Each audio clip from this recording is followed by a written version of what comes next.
Magandang araw po muli mga kababayan. Ito po muli ang inyong lingkod, si Kuya Mamo, at muli po tayong nagbabalik dito po sa ating YouTube channel upang makapagbigay ng anumang opinyon at mga kuro-kuro at reaksyon dito po sa mga nagiging kaganapan dito po sa ating lipunan. At bago po natin tuluyang tunguhin ng mga kababayan yung ating paksa sa araw na ito, ay binabati ko muna ang ating mga kababayan Luzon, Visayas, Mindanao, at maging yung ating mga kababayan na nariyan po sa Bayong Dagat. Magandang araw po sa inyo lahat. Ngayon po ay ika-8 ng buwan ng Enero 2025 at napakalalakas po ng ulan dito po sa Kabikulan, kaya ingat po tayo mga mahal kong kababayan. So ngayon ay pag-uusapan nga natin ito pong kalalabas lamang na survey dito po sa mga senatorial candidates, at maya-maya lang ay iisa-isahin natin sa inyo mga kababayan kung sino na naman ang pumasok dito po sa top 12 sa huling survey.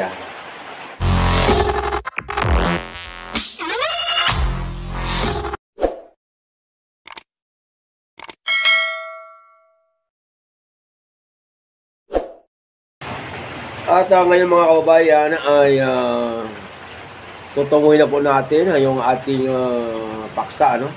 Ito po kasi RPMD naglalabas naman po sila mga kababayan ng result hinggil po dito sa bagong survey ng mga kandidato para sa senador. So dito mga kababayan ay isa lamang po ang pumasok dito po sa mga bata ni Digong, at tanging ito pong si Senador Go ang laging pumapasok po dito po sa mga latest survey.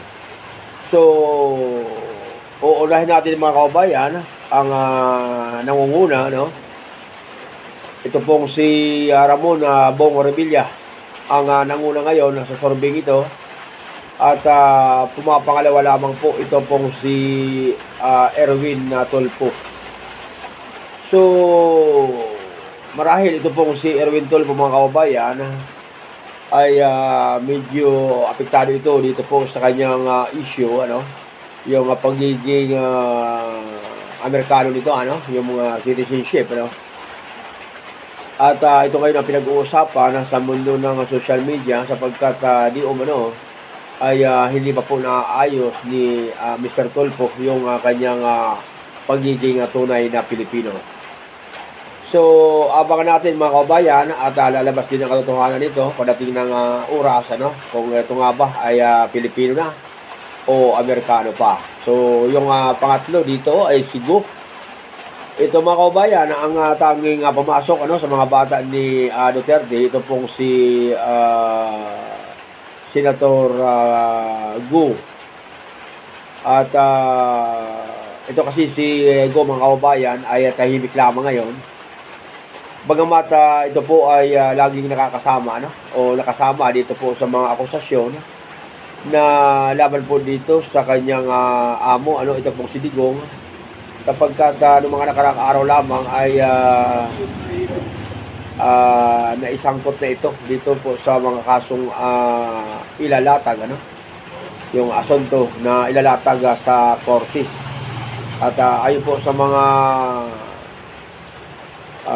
autoridad ay maaari pong makasama ito si Go dahil sa pagiging accessory to the crime dito po kay Duterte, at ito po kay Senador De La Rosa.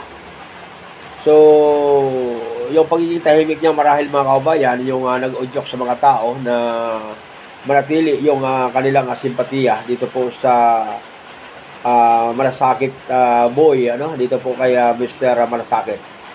So ito po yung number 4, si Soto.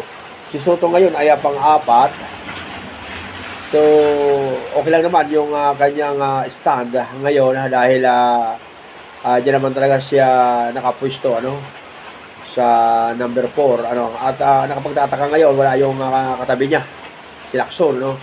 Dito mga kababayan, ang katabi niya rito ay si Pacquiao na isang tahimik na tao ano pero sleeping giant ito kung tagurian dahil talaga namang labis pa rin yung paghanga ng mga tao rito. So ito pong isang Tolpo ngayon, si Ben Tolpo ay narito na po sa pang-anim ano. So medyo tumataas po yung bilang ano ng Tolpo brother. Hindi na po ito yung nasa unahan pero bagamat ito po ay sorbi lamang. At ito po si Cayetano ngayon ay nasa ikapito, 8 ano. At talagang ito po ay pumapasok pa rin dito po sa top 12. Hindi po ito nawawala ano. Dahil siguro marahil mga kaubayan, ito po kasi si Alan Cayetano, kapatid po dito ni Pia, ay alam naman natin na naging katandem ito ni Digong ano, nung araw. Kaya naman hindi po nawawala sa mga DDS na suportahan itong Cayetano. So ito po si Abalos ay pumasok na po sa number 8. At matagal po itong nagtatrabaho ano, para naman makapasok siya sa Magic 12. So finally, ito na po, nakapasok na po siya sa number 8 na pwesto. Sana po ay hindi na po ito magbago dahil karapat-dapat naman talaga itong iboto. Ito pong si Abalos. At pang siya mga kababayan, ito pong si Tol Tolentino ay finally, narito rin po ito sa top 12 dahil ito po ay matindi rin po ang pagsusumikap nito na makapasok sa top 12. At finally, ito na po siya. At si Camille Villar ano, ay nasa ikasampu na ngayon. At ito pong si Amy Marcos ay nasa 11 hanggang sa 13. So ito po si Amy Marcos mga kababayan ay talagang hindi na po ito nawawala dito sa ganitong stand ano. Laging nasa 12, 13, 14 ito.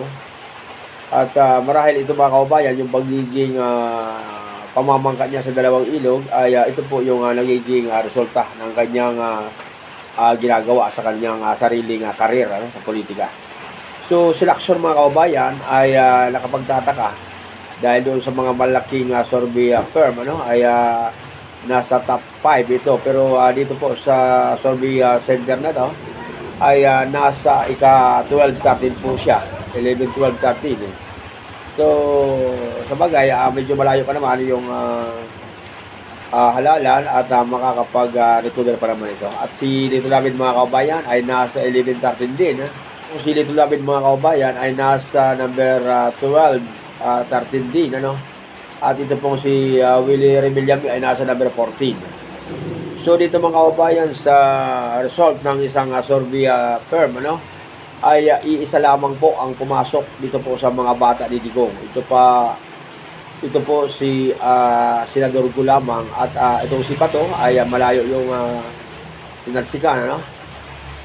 At hindi na po ito mapasok sa Magic 12 ngayon. No? So ano po ang masasabi natin mga kaubayan doon po sa mga fanatics ano, ni Digong at ng iba't ibang grupo ng politika dito po sa ating bayan. Ito po ngayon yung bagong resulta ng survey ng RPMD. So, comment po kayo mga kaubayan kung ano po ang inyong masasabi dito po sa resulta ng survey para po sa senatorial preferences.